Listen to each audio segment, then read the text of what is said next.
اعوذ باللہ من الشیطان الرجیم، بسم اللہ الرحمن الرحیم۔ السلام علیکم ورحمۃ اللہ وبرکاتہ۔ امید ہے کہ آپ خیریت سے ہوں گے۔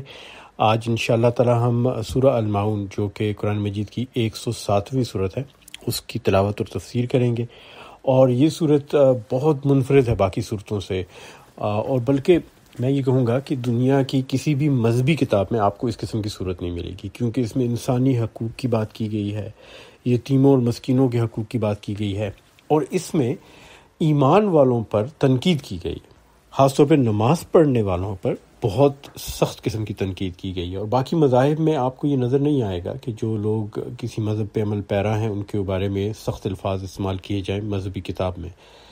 تو اس سورت کو سورہ دین بھی کہتے ہیں، اور اس بارے میں ہم پہلی آیت میں ہی بات کریں گے کہ سورہ دین کس مناسبت سے اس کو کہا جاتا ہے۔ تو شروع کرتے ہیں، بسم اللہ الرحمن الرحیم۔ ارأیت الذی یکذب بالدین، تم نے دیکھا اس شخص کو جو آخرت کی جزا و سزا کو جھٹلاتا ہے۔ یہاں ارأیت جو ہے وہ ایک بلاغہ کے معنی میں آتا ہے، جس کو ریٹوریکل کوسچن کہتے ہیں کہ کیا تم نے دیکھا، اور الذی سے مراد ہے وہ شخص، یکذب کو جو لفظ ہے یہ تکذیب سے نکلا ہے، اور اس میں بڑی اہم بات ہے کہ تکذیب کا مطلب ایسا جھوٹ ہے جو آپ جانتے ہو کہ جھوٹ ہے، یعنی کوئی ایسی بات جو آپ کو معلوم ہو کہ سچ ہے لیکن آپ اس کو جھٹلا رہے ہوں اور بظاہر لوگوں کو کہہ رہے ہوں کہ یہ جھوٹ ہے۔ تو یہاں پر اللہ تعالیٰ یہ فرماتے ہیں کہ وہ شخص جو جان بوجھ کر جھٹلا رہا ہے، جھوٹ بول رہا ہے جزا اور سزا کی، آخرت کے دن کی۔ لفظ دین دین سے نکلا ہے، دین سے مراد ہے ادھار یا لین دین کا معاملہ، اور دین کا لفظ جو ہے وہ مذہب کے لیے، آپ کی زندگی اور معاشرت کے لیے اور قانون سب کے لیے استعمال ہوتا ہے عربی زبان میں۔ کیونکہ اگر آپ اس بارے میں سوچیں تو انسانوں کے آپس میں جو باہمی تعلق ہے نا، وہ سارے لین دین پر ہے، حقوق اور فرائض۔ آپ کا حق دوسرے شخص کا فرض ہے، اور دوسرے شخص کا حق آپ پر فرض ہے، تو یہ سب حقوق اور فرائض کا لین دین ہے۔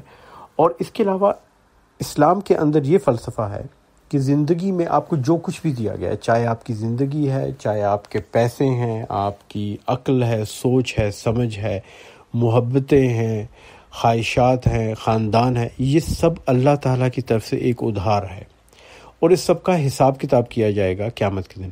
تو اللہ تعالیٰ پوچھے گا کہ میں نے تمہیں جو جو نعمتیں دے کر اپنی دنیا میں بھیجا، ان کا تم نے کیا استعمال کیا، اور ہر چیز اللہ کی طرف سے، اور ہر چیز نے لوٹ کر اللہ کی طرف جانا ہے۔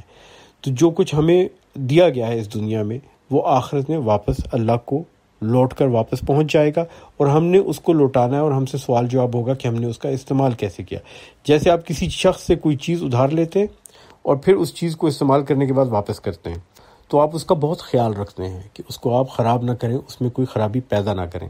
لیکن اگر کوئی شخص آخرت کے دن کو جھٹلائے گا اور اس اصول کو جھٹلائے گا کہ اس نے جواب دہی کرنی ہے اللہ کے حضور، تو اس کے اندر ایک غرور اور بے فکری پیدا ہو جائے گی۔ پھر وہ ایک انتہائی خود غرض زندگی گزارے گا، جس میں اس کو کسی اور کا احساس نہیں ہوگا، کیونکہ اس کی نظر میں اس نے کسی کو اس کا جواب نہیں دینا، اس کی کوئی جواب دہی نہیں ہے، کوئی جانچ پڑتال، کوئی حساب کتاب نہیں ہونا۔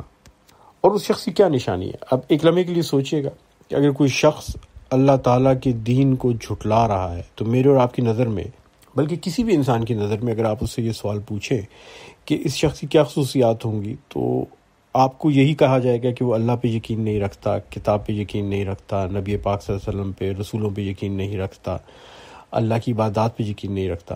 لیکن سورہ الماؤن میں ایسا نہیں ہے۔ آپ دوسری آیت کو پڑھیں تو اللہ تعالیٰ اس شخص کی سب سے بڑی نشانی کیا بتاتے ہیں؟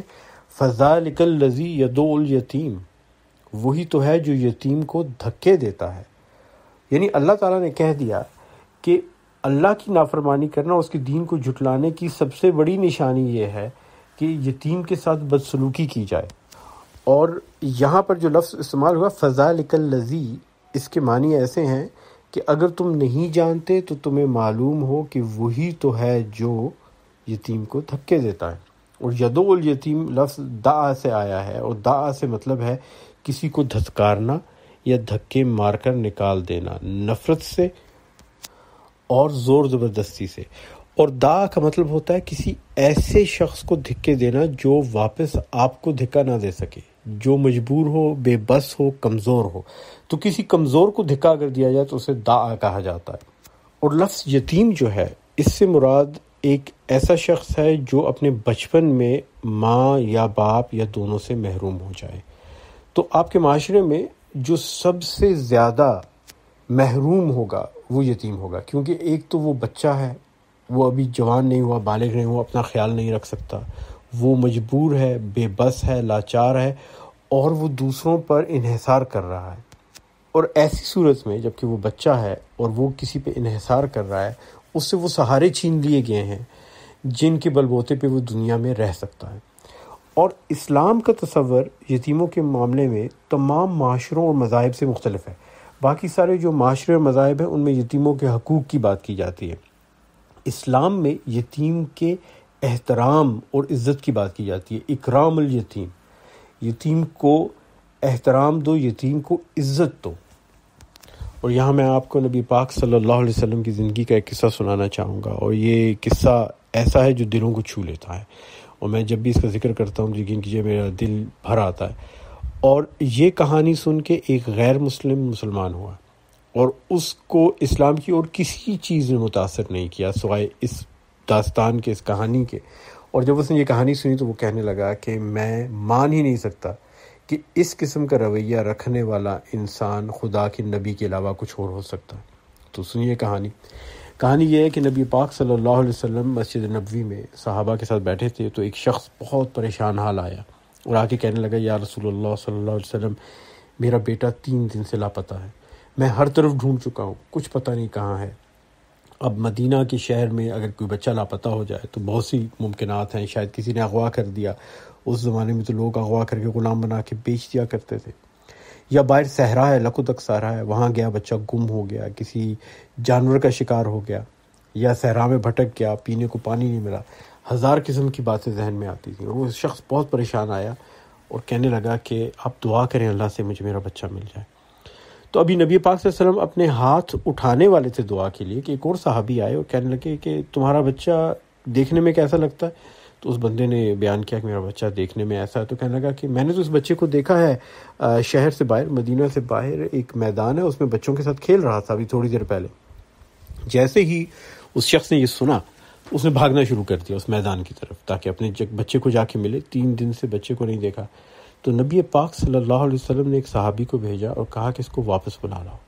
وہ صحابی گئے اور انہوں نے اس شخص سے عرض کیا کہ نبی پاک صلی اللہ علیہ وسلم کا حکم ہے کہ آپ واپس آئیں، انہوں نے آپ سے بات کرنی۔ اب وہ بندہ بڑا پریشان، ایک طرف بچے کی محبت، بے چینی، 3 دن پتہ نہیں بچہ کس حال میں رہا، کہاں گیا، گھر سے بھاگ گیا تھا، کسی رشتہ دار کے گھر چلا گیا تھا یا کہیں گم ہو گیا تھا، جا کے اس کو دیکھے، پتہ کرے۔ اور دوسری طرف نبی پاک صلی اللہ علیہ وسلم کا حکم، تو وہ واپس آیا اور پہنچا اور بڑی بے چینی سے اس نے کہا یا رسول اللہ صلی اللہ علیہ وسلم حکم فرمائیے، آپ نے مجھے واپس بلایا۔ تو نبی پاک صلی اللہ علیہ وسلم نے کہا کہ تم جب اس میدان میں جاؤ گے تو اپنے بچے کو دیکھ کے تم نے شور نہیں ڈالنا کہ میرا بیٹا، میرا بچہ، تم کہاں تھے 3 دن، اور جا کے اسے گلے نہیں لگانا، اسے چومنا نہیں ہے، اسے گھر لے جاؤ، گھر لے جا کے ساری محبت کا اظہار کرنا، وہاں کچھ نہیں کرنا۔ تو اس شخص نے کہا یا رسول اللہ صلی اللہ علیہ وسلم کیسے ممکن ہے یہ؟ 3 دن سے میرا لخت جگر، میرا بیٹا بچھڑا ہوا ہے، میں اس کو ہر طرف ڈھونڈ رہا ہوں، میں تو اس کو دیکھتے ہی لپکوں گا اور پکڑ لوں گا اور سینے سے لگاؤں گا اور پیار کروں گا اور کہوں گا کہ تم کہاں تھے اور میں تمہیں ڈھونڈتا پھر رہا تھا۔ تو نبی پاک صلی اللہ علیہ وسلم نے کہا یاد کرو کچھ دن پہلے مدینہ پہ حملہ ہوا تھا، یہ غزوہ احد کی بات ہے، اور مدینہ کے شہری جب اپنے شہر کے دفاع کے لیے غزوے میں گئے تھے تو بہت سے لوگ شہید ہو گئے تھے، اور بہت سے بچے اس شہر میں یتیم ہیں، اور ان بچوں میں سے کئی بچے ممکن ہے کہ وہاں اس کے ساتھ کھیل رہے ہوں۔ تم جب جا کے اپنے بیٹے سے محبت کا اظہار کرو گے، میرا بیٹا، میرا بچہ کہہ کے لپٹو گے، تو ان سب بچوں کو اپنے باپ یاد آئیں گے، اور انہیں وہ محرومی یاد آئے گی جو ان کی زندگی میں ہے، کہ اب ان کے پاس وہ باپ نہیں جو ان کو آ کے گلے سے لگائے، انہیں پیار کرے، انہیں میرا بیٹا، میرا بچہ کہے۔ اور انہیں تو نہیں پتا کہ تم 3 دن سے بچے کو ڈھونڈ رہے ہو اور بچہ گم گیا تھا، اور اگر پتہ بھی ہو تو ان کی محرومی، ان کی سینے میں جو کرب ہے وہ تو کم نہیں ہوگا۔ تم اس دوبارہ اس یاد کو بیدار کر دو گے تو ایسا مت کرنا، اسے گھر لے جا کے اسے جتنا پیار چاہے کر لو۔ اور یہ نبی پاک صلی اللہ علیہ وسلم کا اصول تھا کہ بیوہ کے سامنے، مطلقہ کے سامنے بیوی سے محبت کا اظہار نہ کرو، یتیم کے سامنے اپنے بچوں کو پیار نہ کرو، لاڈ نہ کرو، تاکہ ان کو اس محرومی کا احساس نہ ہو جو ان کی زندگی میں ہے۔ اور یہ وہ چیز ہے جو ہمارا دین ہمیں سکھاتا ہے، اور اسی لیے یہاں پر یتیم کا ذکر سب سے پہلے آیا، باقی سب باتیں بعد میں۔ اللہ پہ ایمان، یقین، قرآن، نبی پاک صلی اللہ علیہ وسلم، رسولوں پہ ایمان، فرشتوں پہ ایمان، سب بعد میں۔ اللہ تعالیٰ کہتا ہے اگر تم نے یتیم کو دھتکار دیا تو تم نے میرے دین کی تکذیب کر دی، تم نے دل میں جانتے ہوئے کہ تم مسلمان ہو تم نے اس دین کو جھٹلا دیا۔ اگلی آیت میں اللہ تعالیٰ دوسری بات بیان کرتے ہیں ایسے لوگوں کی، وَلَا يَخُدُّ عَلَىٰ طَعَامِ الْمِسْكِينِ، اور مسکین کا کھانا دینے پر نہیں اکساتا۔ اب یہاں غور کیجئے گا، وَلَا يَخُدُّ جو ہے، اس میں جو لفظ یخد ہے یہ حدہ سے آیا ہے، جس کا مطلب ہے کسی کو اکسانا، کسی کو کسی چیز پر راضی کرنا، قائل کرنا۔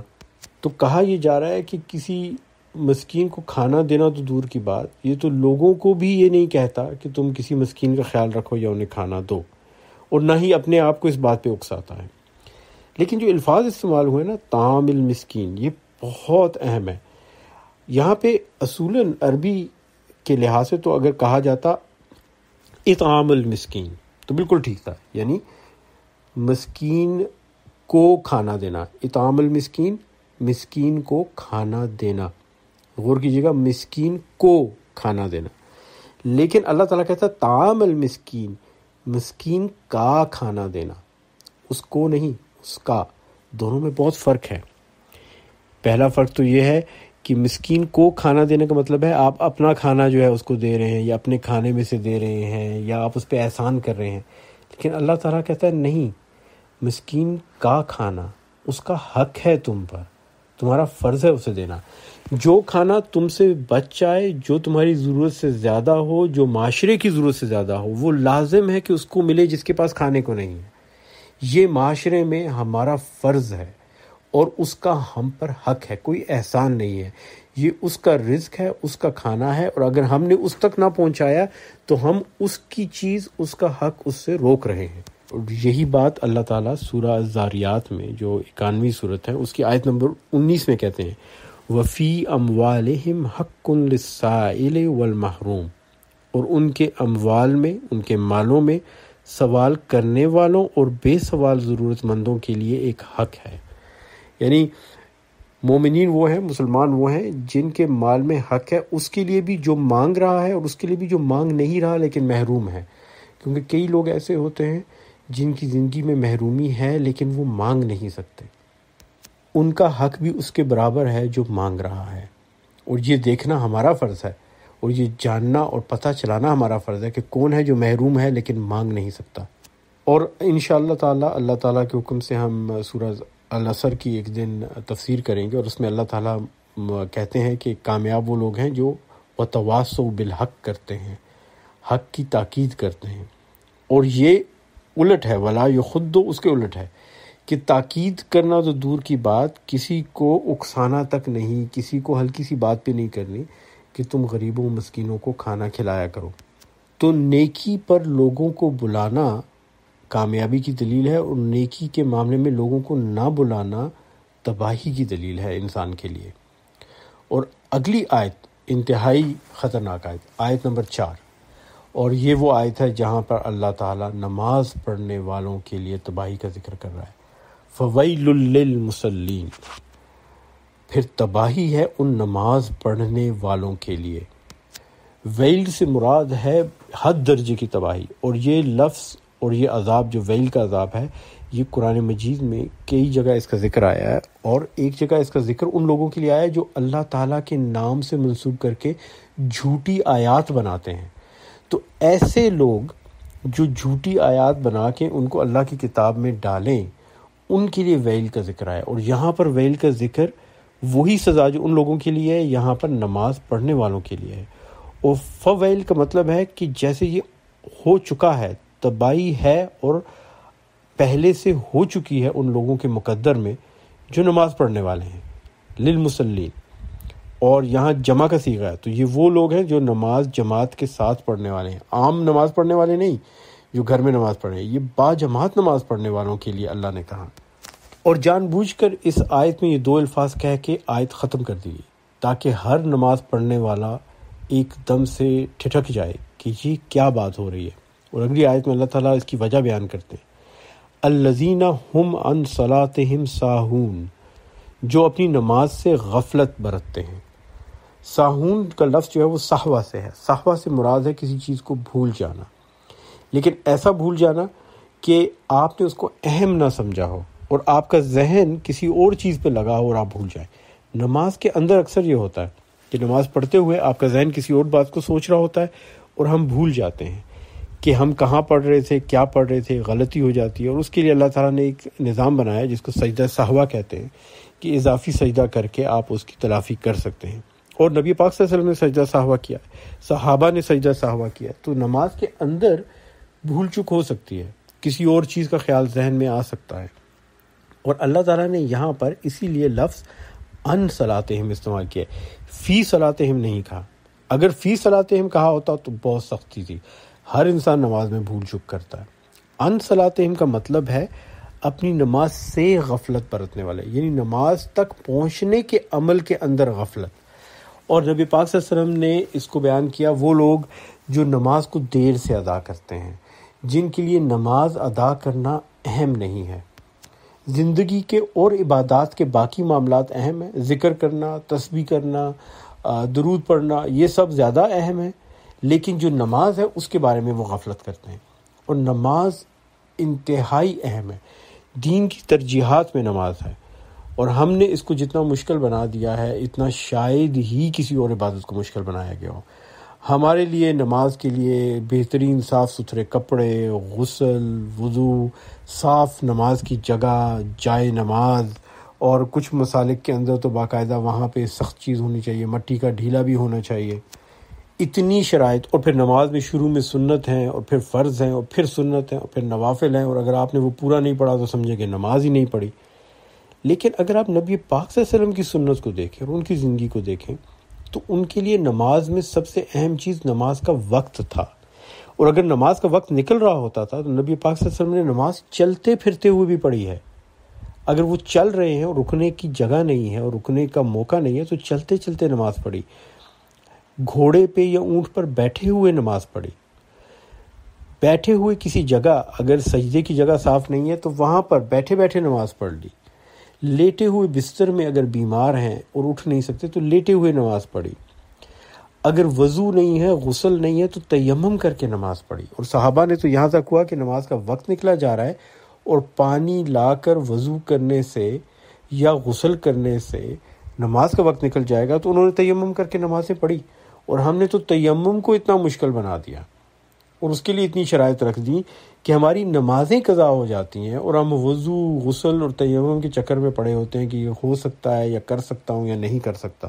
اور یہاں میں آپ سے گزارش کروں گا کہ یہ چیزیں باقی مذاہب والوں نے بھی کیں اور آج ان کے مذہب میں نمازیں غائب ہو گئی ہیں۔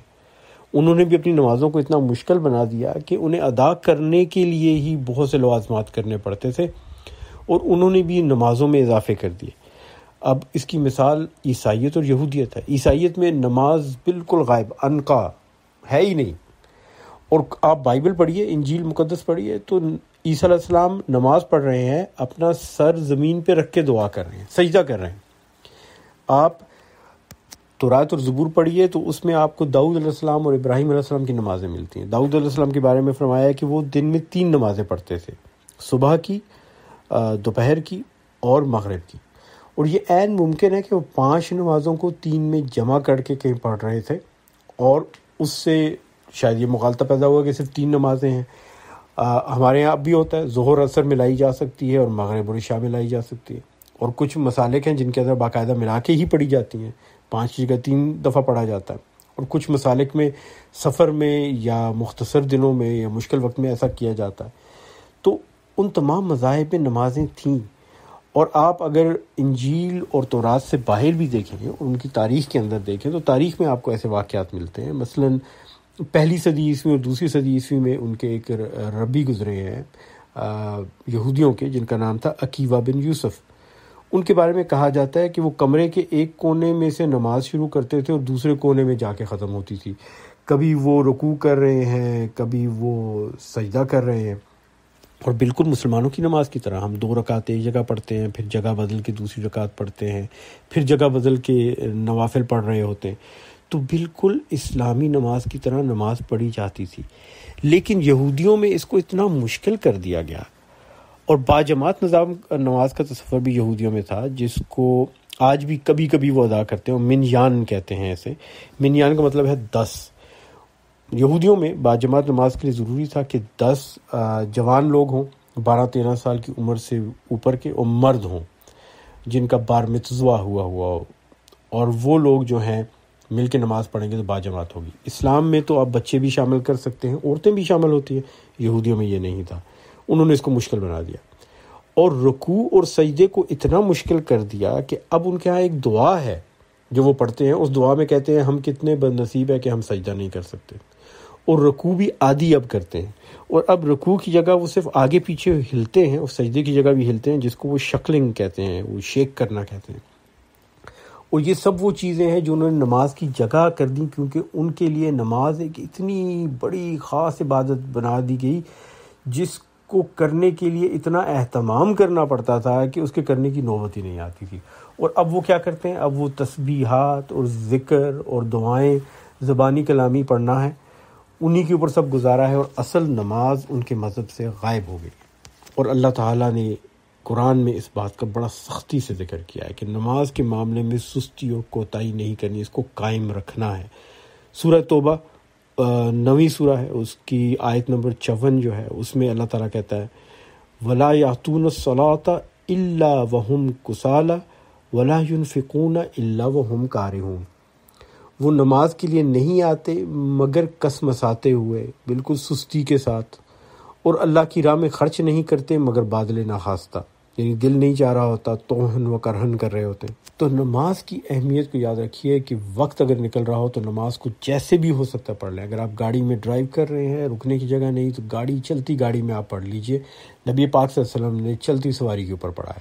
اور اگر آپ بازار میں چلے جا رہے ہیں، وہاں نماز کے رکنے پڑھنے کی جگہ نہیں، تو کہیں بیٹھ کے پڑھ لیں اشاروں سے، یا چلتے چلتے پڑھ لیں. نبی پاک صلی اللہ علیہ وسلم کی سنت ہے، اور آپ ان کی ایک سنت کو زندہ کریں گے جس پہ آج کل عمل نہیں ہو رہا. اور کسی بھی سنت کو زندہ کرنے کا ثواب 100 شہیدوں کے برابر ہے. تو چلتی گاڑی میں نماز پڑھنا، چلتے ہوئے پیدل نماز پڑھنا، بیٹھ کے نماز پڑھنا، یا لیٹے ہوئے بیماری کی حالت میں نماز پڑھنا 100 شہیدوں کے ثواب کے برابر ہے. اور آیہ نمبر 6 میں اللہ تعالیٰ ایک اور خاصیت بیان کرتے ہیں ایسے نمازیوں کی جن کے لیے تباہی کا وعدہ کیا گیا ہے. الذین ہم یراؤون، جو ریاکاری کرتے ہیں.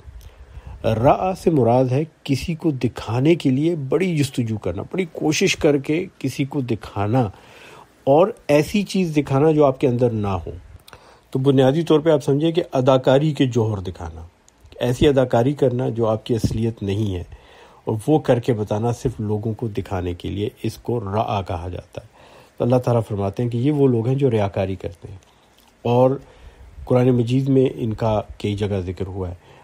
سورہ النساء کی آیت نمبر 142 ہے، اس میں اللہ تعالیٰ فرماتے ہیں ان المنافقین یخادعون اللہ وہو خادعہم، یقیناً منافقین اللہ سے دھوکہ بازی کرتے ہیں جبکہ وہ انہی کو دھوکے میں مبتلا کر دیتا ہے. اور کیسے دھوکہ بازی کرتے ہیں؟ وَإِذَا قَامُوا إِلَى الصَّلَاةِ قَامُوا كُسَالَىٰ، اور جب وہ نماز کے لیے اٹھتے ہیں تو کسمساتے ہوئے، بہت ہی سستی کے ساتھ اٹھتے ہیں. یراؤون الناس ولا یذکرون اللہ الا قلیلا، لوگوں کو دکھاتے ہیں اور اللہ کو کم ہی یاد کرتے ہیں. تو ان کی نماز زیادہ لوگوں کو دکھانے کے لیے ہوتی ہے اور اللہ کی یاد اس میں بہت کم ہوتی ہے. تو یہاں تو ریاکاری کی بات ہوئی، لیکن آخری آیت میں اللہ تعالیٰ عام انسانی حقوق کی بات کریں، تمام انسانوں کے حقوق کی بات. دیکھیے شروع میں بات ہوئی تھی یتیم کے حقوق کی، جو معاشرے کا سب سے کمزور فرد تھا. آخری بات ہو رہی ہے تمام انسانوں کی، معاشرے کا چاہے طاقتور ہو یا کمزور شخص ہو. اور فرماتے ہیں وَيَمْنَعُونَ الْمَاعُونَ، اور معمولی ضرورت کی چیزیں لوگوں کو دینے سے گریز کرتے ہیں. یعنی عام استعمال کی چیز، کوئی امیر سے امیر شخص ہے، ارب پتی آپ کے پاس بیٹھا ہے، وہ پین سے لکھ رہا ہے، اس کے پین کی سیاہی ختم ہو گئی، اب وہ آپ سے کہہ رہا ہے مجھے پین دیجیے گا، حالانکہ وہ بہت امیر شخص ہے، لیکن اب کہاں دکان میں جائے اور پین لے کے آئے، گھر میں بیٹھا ہے، سفر میں بیٹھا ہے، آفس میں بیٹھا ہے، کانفرنس میں بیٹھا ہے، آپ سے پین مانگا، آپ کے پاس پین فالتو بھی پڑا ہے، آپ نہیں دے رہے، یا آپ اپنا پین اس کو تھوڑی دیر کے لیے دے سکتے ہیں لیکن آپ نہیں دے رہے، کیوں؟ آپ کے دل میں بغض ہے، آپ نہیں چاہتے اس کی مدد کریں۔ یمنعون الماعون، معمولی ضرورت کی چیزیں لوگوں کو دینے سے گریز کرتے ہیں۔ یہ ایک تنگ نظری کی علامت ہے، تنگ دلی کی علامت ہے، اس میں آپ کے کوئی نقصان کا اندیشہ نہیں ہے، آپ کے مال و زر کے ضائع ہونے کا اندیشہ نہیں ہے۔ اب یہاں دو روایات ہیں، ایک روایت یہ ہے کہ کچھ مفسرین فرماتے ہیں کہ یہاں یمنعون الماعون سے مراد زکوٰۃ ہے، اور وہ ذکر کرتے ہیں حضرت علی کرم اللہ وجہہ رضی اللہ تعالیٰ عنہ، ابن عمر رضی اللہ تعالیٰ عنہ، سعید بن جبیر، قتادہ، حسن بصری، محمد بن حنفہ، ضحاک ابن زید، اکرمہ، مجاہد، عطا، زہری، کہ ان سب نے کہا ہے کہ یہاں معاون سے مراد زکوٰۃ ہے، جبکہ باقی مفسرین یہ کہتے ہیں کہ نہیں، معاون سے مراد ہے شیء القلیل، کوئی چھوٹی سی چیز اور عام استعمال کی چیز جس میں آ گئی، بلکہ وہ کہتے ہیں کہ کسی کے ساتھ ہمدردی میں ہلکی سی مدد کر دینا، کسی کے لیے دروازہ کھول دینا، کوئی چلا آ رہا ہے، دروازہ بند ہے، آپ آگے ہیں، آپ نے دروازہ کھولا، خود اندر گئے اور اس کے لیے بھی دروازہ کھول دیا، یہ بھی معاون میں آتا ہے۔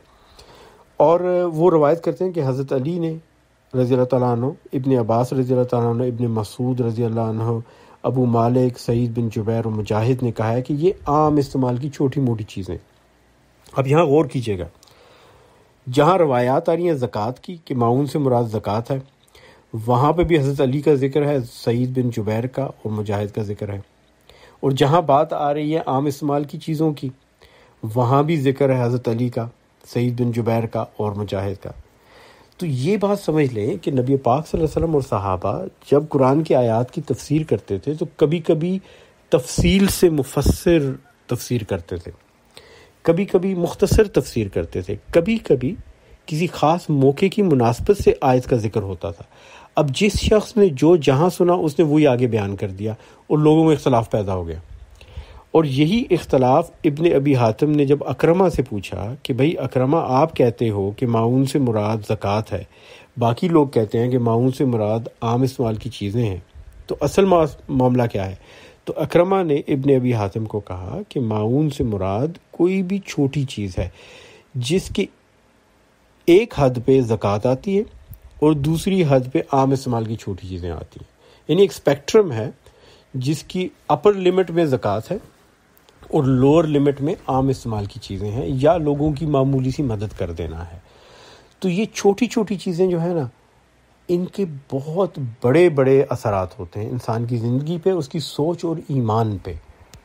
اور زکوٰۃ بھی بظاہر بہت چھوٹی سی چیز ہے کہ آپ کے مال کا 2.5% ہے، بہت چھوٹا اماؤنٹ ہے جو آپ کو دینا ہوتا ہے، اور جو شخص اس میں بھی تنگی کرے گا اور نہیں دے گا وہ بھی یمنعون الماعون میں آتا ہے۔ اسی طرح عام استعمال کی چھوٹی موٹی چیزیں، گھر کی کوئی کپ ہو گیا، پلیٹ ہو گئی، چمچ ہو گئی، پین ہو گیا، کاغذ ہو گیا، کسی کو نہ دینا جبکہ آپ کے پاس ہے، وہ بھی یمنعون الماعون میں ہے۔ اور کسی کی چھوٹی سی مدد نہ کرنا، مثلا کسی کے لیے دروازہ نہ کھولنا، کسی کی گاڑی کا ٹائر پنکچر ہو گیا، وہ ٹائر بدلا رہا ہے اور آپ اس کی مدد نہیں کر رہے، اس کو کوئی اوزار چاہیے، وہ اوزار اسے نہیں مل رہے، یہ بھی یمنعون الماعون میں آ جائے گا۔ اور یہاں ایک خوبصورت بات، بہت خوبصورت بات جو قرآن مجید کی ہر سورت میں نظر آتی ہے کہ سورت کا ابتدائی حصہ اور آخری حصہ آپس میں ملا جلا ہوتا ہے، اس کے اندر ایک چیز کامن ہوتی ہے، اور یہ صرف اللہ کی کتاب میں ہو سکتا ہے۔ انسان اگر ایسی کتاب لکھے تو وہ یہ نہیں کر پاتا۔ اب دیکھیے، شروع میں پہلی آیت کیا تھی؟ ارائیت الذی یکذب بالدین، کیا تم نے وہ شخص دیکھا جو دین کو جھٹلا رہا ہے؟ اور دین کیا تھا؟ ہم نے کہا دین دین سے ہے، لین دین، آپس میں لین دین کے معاملے کو، ادھار دینے کو، قرض دینے کو دین کہا جاتا، دین کہا جاتا ہے، اور دین اسی سے نکلا ہے کہ لین دین کا معاملہ، اللہ نے آپ کو کچھ دیا اور قیامت کے دن اس کا حساب کرتے ہیں۔ اور آخری آیت دیکھیں کیا ہے؟ وہ یمنعون الماعون، عام استعمال کی چیزیں لوگوں کو دینے سے گریز کرتے ہیں، یعنی اگر کوئی ادھار مانگ رہا ہے تو آپ نہیں دیتے۔ پہلی آیت میں اللہ کا ادھار، اللہ نے تمہیں زندگی دی، نعمتیں دیں، آسائشیں دیں، ادھار، اور پھر وہ تم سے واپس لے لے گا، زندگی بھی لے لی جائے گی، تمام چیزیں بھی لے لی جائیں گی، اور پھر ان کا حساب ہوگا کہ تمہیں دیا تو تم نے کیا کیا ان کے ساتھ۔ اور آخری آیت میں لوگوں کا لین دین کہ کسی نے کوئی چیز مانگ لی اور تم اس کو نہیں دے رہے. اللہ تمہیں سب کچھ دے رہا ہے اور تم لوگوں کو چھوٹی چھوٹی چیزیں نہیں دے رہے. وہ چیزیں بھی اللہ کی طرف سے ہی آئی ہیں اور وہ چیزیں بھی اللہ کے پاس ہی لوٹ کے جانی ہیں، اور قیامت کے دن ان کا اللہ تعالیٰ حساب کرے گا. اور کبھی غور کیجئے گا کہ قرآن مجید کی ہر صورت کے اندر اللہ نے یہ نظام رکھا ہے کہ اس کی ابتدا اور آخر ان دونوں میں ربط ہے. اسی طرح ہر صورت کا شروع پچھلی صورت کے آخر سے ملا ہے اور ہر صورت کا آخر اگلی صورت کے شروع سے ملا ہے. اس پہ بھی انشاءاللہ اللہ تعالیٰ نے موقع دیا تو بات کریں گے مزید. اللہ تعالیٰ ہمیں توفیق عطا فرمائے پورے قرآن کو صحیح سمجھنے اور اس پہ عمل کرنے کی، اور ہمیں صحیح مسلمان بنائے. جزاک اللہ خیر سننے کا، اور بہت بہت شکریہ ان سب کا جن کی وجہ سے یہ تفسیر ممکن ہوئی، خصوصاً یاسر سلیم کا جو ان کو ہر ہفتے اپلوڈ کرتا ہے. اللہ تعالیٰ اس سے اور ہم سب کو دنیا اور آخرت میں جزا دے اور اپنے پسندیدہ بندوں میں شامل فرمائے. آمین ثم آمین. انشاءاللہ اگلے ہفتے پھر ملاقات ہوگی. دعاؤں میں سب کو یاد رکھیے گا. السلام علیکم ورحمۃ اللہ وبرکاتہ.